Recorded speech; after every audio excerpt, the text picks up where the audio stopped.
So let's talk for a quick second. I just got done filming for our Sunday morning service. Let's have a quick Bible study, okay? So right now we're in a sermon series in our main sanctuary called Limitless Love, right?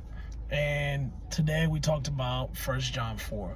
But there's something that really stuck out to me, that as I was driving, the more and more I was thinking about my sermon, I started thinking about people who are married and why they view love in the way they do, and why people are getting so many divorces. It's because we're viewing love as a contract and not a covenant. And then also we're viewing love as the way we want it to be and not the way God intended it to be. If we know Christ, then we will know love. If we don't know Christ, we won't know love. We will only know love to a very small, minimal way, and we won't want to sacrifice. So this is not me, this is the word, okay? We're just gonna read, boom, right here, okay? This is what we're gonna read. It's 1 John 4, verse 7. It says, "Beloved, let us love one another, for love is from God. And whoever loves has been born of God and knows God." So if you know love, then you have to know God. You can't say, I know love, but I have my own perspective of God. That's not how this works. Either you know God and you will experience love and give love, or you don't know love at all. See, I think sometimes we get this game mixed up when we get into these relationships of, I love you until I'm no longer happy. I love you until my needs are not met, until my selfish nature is no longer being met. Then I don't have to love you anymore. See, that's not how this works, because clearly it says, "Beloved, let us love one another, for love is from God." Love is not from man. Love is not a feeling. I get to fall in and out of love. Love is a choice.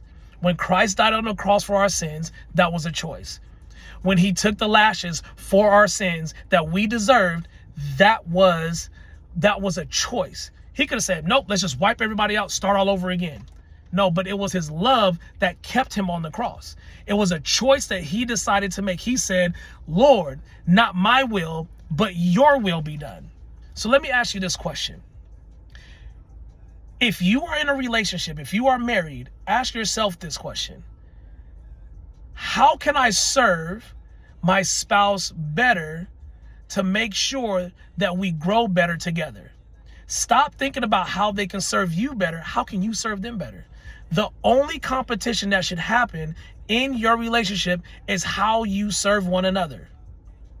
So if I'm saying I know love, whoever loves has been born of God and knows God. Let me tell you this. I just want to end this because I got to go get some flowers for my wife, okay?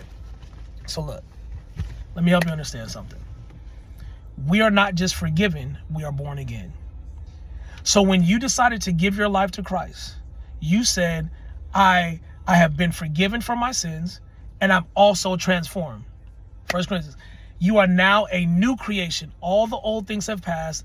The new is here. So what does that mean? That means that your nature is to love one another. Your new nature is to serve one another. Your new nature is to sacrifice for one another. I get it. There's certain circumstances where you're like, oh, I'm over it, but whatever.